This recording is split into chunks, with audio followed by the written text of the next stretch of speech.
this is one of the weaknesses of the rationalist argument, I think, is that we have to use heuristics to operate in the world. So heuristics are simplifying maneuvers.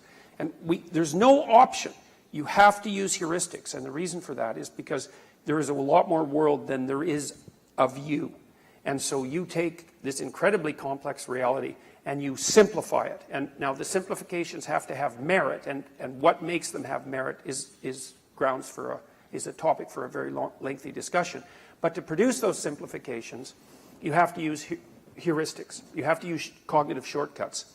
And it looks to me like narrative is a heuristic.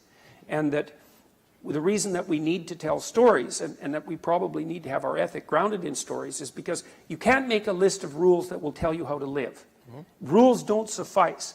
But you can tell stories that lay out broad principles, and those are heuristic principles. Now, but the thing is that the most fundamental stories seem to have a religious core. Now, I'm not exactly sure why that is, although I think it probably has to do with something I referred to earlier, which is the idea that, you know, you are, as a soul, you're the thing that transforms potential into actuality.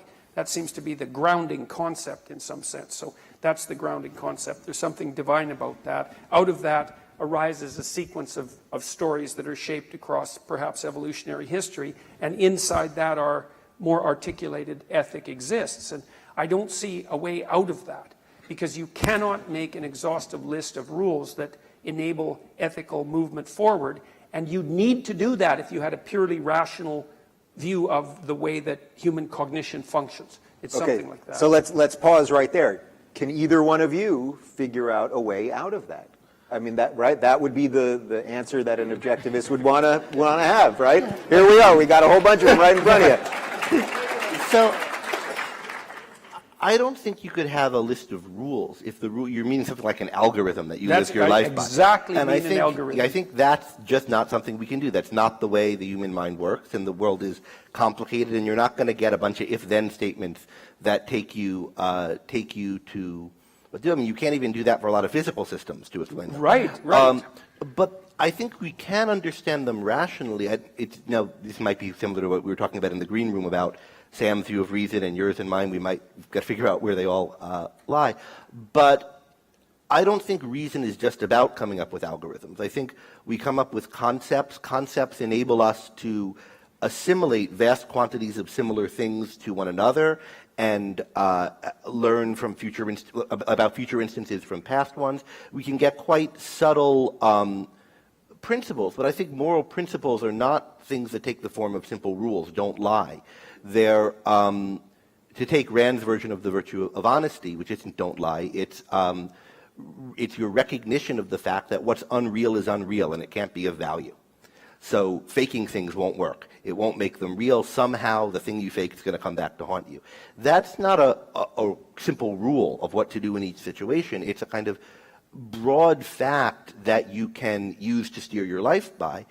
And in order to use it to steer your life by and to fully understand it, you need to think about how it plays out in a lot of different contexts, right? You need to think about what it really means in practice. And art, stories, but literature, but also other forms of art, I think, are an indispensable means to doing this, both with ethical truths like this and also with other metaphysical truths, views about what kind of world we're in. So I guess part of the discussion, and as it progresses, I don't necessarily mean this discussion in particular, but obviously I'm not an enemy of reason by any stretch of the imagination, but I do see that it's hard for people who promote reason as the fundamental mechanism to distinguish between reason and the generation of algorithms. And you can say, well, my concept of reason extends beyond the generation of algorithms, and fine, but then my question would be, well, exactly what are the mechanisms by which reason functions when what it's doing isn't generating algorithms? Because algorithms aren't enough, and we know that, right? Which is why we don't have expert diagnostic systems, for example. So then the reason starts to look something like metaphor, it starts to look something like narrative, and then I start thinking, yeah, but that's not exactly the Enlightenment concept of reason. So we're starting to move into a different domain. And well, I think there's more than just algorithms and metaphor and narrative. I think, first of all, one thing reason can do is come up with metaphors and narratives. But there's more than just those three things. I also think there's the formation of abstract principles. I don't think what Newton did in writing the Principia was coming up with algorithms. There are algorithms in it, or things you can algorithmatize about how to prove certain things, but the act of forming the concept inertia, that's not exactly, that's something else. And I think it's inertia might be an algorithm. Yeah, but the act of coming up with it exactly. is something, yes. And I think there's a whole and underexplored area of philosophy and maybe cognitive psychology, thinking about what are these acts of reason? How does reason function? How is it that we can go from the kind of information we have in perception to a more and more sophisticated understanding of the world? And I've written some on this, other people have. I don't know how much I should try to explain here, but I can plug, I have a chapter called Conceptualization and Justification in a book called Concepts and Their Role in Knowledge that gives my sense of what reason does here.